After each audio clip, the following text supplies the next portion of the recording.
8 दिसंबर 1930 कोलकाता की ठंडी सुबह। ब्रिटिश हुकूमत को शायद अंदाज़ा भी नहीं था कि आज उनकी सत्ता के दिल पर सीधा वार होने वाला है। ये कहानी है 3 नौजवान क्रांतिकारियों की जो मौत से नहीं गुलामी से डरते थे। लाल रंग की विशाल इमारत राइटर्स बिल्डिंग ब्रिटिश प्रशासन का शक्तिशाली केंद्र, जहां से पूरे बंगाल पर राज किया जाता था, जहां लिए जाते थे फैसले और जहां दबा दी जाती थी आज़ादी की हर आवाज़। लेकिन उस दिन इस इमारत की दीवारें गूंज उठेंगी गोलियों की आवाज़ से। 3 युवा, बिनोय बासु, बादल गुप्ता और दिनेश गुप्ता, तीनों सदस्य थे बंगाल वॉलंटियर्स के। उनकी आंखों में डर नहीं था, सिर्फ आग थी, अन्याय के खिलाफ आग। उनका लक्ष्य था एक व्यक्ति, ब्रिटिश जेल अधिकारी NS सिम्पसन। वही सिम्पसन जो भारतीय कैदियों पर अमानवीय अत्याचार के लिए कुख्यात था। कई बेगुनाह क्रांतिकारियों की चीखें उसकी निर्दयता की गवाही देती थी। 8 दिसंबर की सुबह तीनों ने यूरोपियन कपड़े पहने, हाथों में रिवॉल्वर छुपाए और बढ़ चले राइटर्स बिल्डिंग की ओर। उनके कदम शांत थे,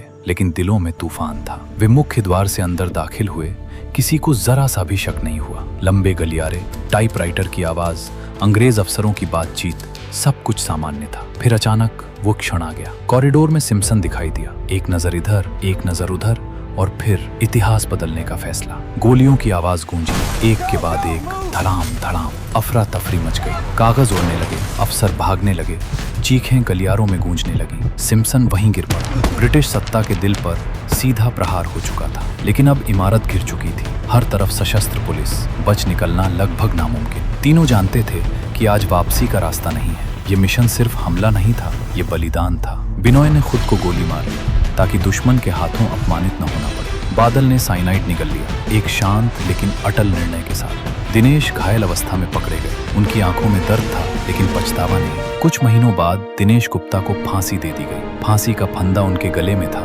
लेकिन उनके हौसले आसमान से ऊंचे थे। क्या वे हार गए थे या उन्होंने एक नई चिंगारी जला दी थी? उनकी कुर्बानी ने पूरे बंगाल में आग जला दी। युवाओं के दिलों में क्रांति की लहर दौड़ पड़ी। लोगों ने महसूस किया कि ब्रिटिश साम्राज्य अजय नहीं है। आज जिस स्थान को BBD बाग के नाम से जाना जाता है, वो नाम पड़ा है बिनोय, बादल, दिनेश के सम्मान में। उनकी याद, उनका साहस आज भी कोलकाता की हवा में महसूस होता है। 8 दिसंबर 1930, एक तारीख जिसने साबित कर दिया कि जब युवा जागते हैं तो साम्राज्य कांप उठते हैं। ये हमला सिर्फ एक अधिकारी की हत्या नहीं था, ये गुलामी के खिलाफ खुली चुनौती थी। और इतिहास गवाह है, ऐसी चुनौतियां आखिरकार आज़ादी की सुबह लेकर आती हैं। ये थी कहानी राइटर्स बिल्डिंग अटैक की, जहां 3 नौजवानों ने दिखा दिया कि आज़ादी की कीमत जान देकर भी चुकाई जा सकती है। जय हिंद, वंदे मातरम।